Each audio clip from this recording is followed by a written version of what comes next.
சேல்ஸ்ல work பண்ணிட்டு இருந்துட்டு ஐடிக்குள்ள போகணும் அப்படின்னு கனவா இருக்க உங்க எல்லாருக்காகவும் தான் இந்த வீடியோ. நம்ம ஸ்டூடெண்ட் சதீஷ் வந்து பாத்தீங்கன்னா சூப்பர் கம்பெனில பிளேஸ் ஆயிருக்காரு. அவர் பேசுறதை கேட்டு வந்துருங்க பாப்போம். என் பேர் சதீஷ்.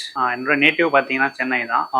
நான் வந்து பார்த்தீங்கன்னா பிஏ இங்கிலீஷ் லிட்ரேச்சர் படித்தேன் எம்ஜிஆர் யூனிவர்சிட்டி காலேஜில். அதுக்கப்புறம் பார்த்தீங்கன்னா நான் வந்து ஒரு சின்ன சின்ன ஜாபுக்கு தான் போயிட்டு இருந்தேன். ஸோ அதுக்கப்புறம் நான் வந்து பார்த்தீங்கன்னா சாரை மீட் பண்ணோம். ஸோ சார் மீட் பண்ணப்போ எனக்கு ஒரு கிளாரிஃபைக்கர் சப்போர்ட் பண்ணுறேன், நான் உங்களுக்கு நல்லா சொல்லித்தரேன் அப்படின்னு சொன்னார். ஸோ அதுக்கப்புறம் நான் வந்து கிளாஸுக்கு மூவ் ஆனேன். ஸோ எனக்கு டெய்லியும் கிளாஸஸ் இருக்கும். நான் இப்போ ஒரு இன்டர்நேஷனல் எம்என்சி கம்பெனியில் நான் நெட்வொர்க் இன்ஜினியராக பேசுகிறேன். காஷ் இன்ஃபோட்டுக்கு நீங்கள் படிக்க வந்தால் என்ன ஸ்பெஷல்னு கேட்டிங்கன்னா, வாரத்தில் 6 நாளும் நீங்கள் இந்த கம்பெனி ஓனர் கிட்ட படிக்க போகிறீங்க. அவர் தான் உங்களுக்கு டீச் பண்ண போகிறாரு. இவரை பற்றி சொல்லணும்னா, HCL ஆஸ்திரேலியாவில் ஒர்க் பண்ணவர் 10 இயர்ஸாக மைக்ரோசாஃப்ட் கிட்ட வந்து பார்த்தீங்கன்னா அவார்டு வாங்கின ஒரே தமிழனும் இவர் தான். அமேசான், இன்டெல், IBM அப்படின்னு ஏகப்பட்ட சர்டிஃபிகேஷன் பண்ணி வச்சிருக்காரு.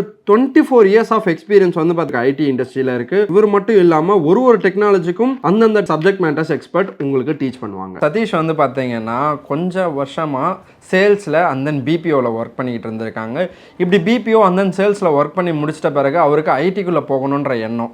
2020 வந்து பார்த்தீங்கன்னா காலேஜ் வந்து முடிச்சிருக்காரு. அதுக்கப்புறம் இந்த இடத்துல ஒர்க் பண்ணிவிட்டு இப்போ ஐடிக்குள்ளே போகணும் அப்படின்ற எண்ணம் இருந்ததுனால நம்மளை காண்டாக்ட் பண்ணி நம்மக்கிட்ட கோர்சஸ்லாம் முடிச்சுட்டு அதுக்கப்புறம் ப்ராஜெக்ட்ஸ் அண்ட் தென் இன்டர்வியூஸ் எல்லாமே வந்து பார்த்தீங்கன்னா ரொம்பவே சூப்பராக பர்ஃபார்ம் பண்ணியிருந்தார்.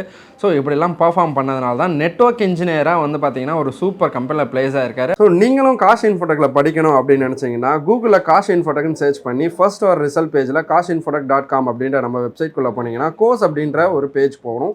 அந்த பேஜ்குள்ளே நம்ம என்னென்ன கோர்சஸ்லாம் லிஸ்ட் பண்ணியிருக்கோம், நம்மக்கிட்ட என்னென்ன கோர்சஸ் இருக்குது, அதில் என்னென்னலாம் டாபிக்ஸ் நம்ம கவர் பண்ணுறோம், அதுக்கு எவ்வளோ மந்த்ஸ் டியூரேஷன் எல்லாமே நம்ம கொடுத்துருப்போம். அதில் கீழே கொஞ்சம் ஸ்க்ரால் பண்ணி வந்தீங்கன்னா அப்ளை ஃபார் கோர்ஸ்னு ஒரு ஃபார்ம் இருக்கும். அந்த ஃபார்மை நீங்கள் ஃபில் பண்ணுறது மூலயமா நீங்கள் ஈஸியாக நம்மக்கிட்ட கோர்ஸ் வந்து எடுத்துக்கலாம். அதே இதில் இன்டர்ன்ஷிப் அப்படின்ற பேஜ் இருக்கும்.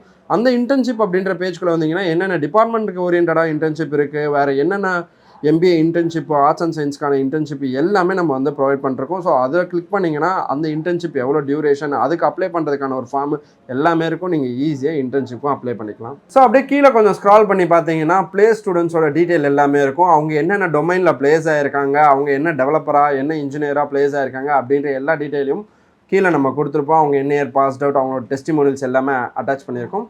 என்கிட்ட படித்து நேர்மையாக வேலைக்கு போன 1000 மாணவர்கள் தான் நீங்கள் பார்த்துட்டு இருக்கீங்க.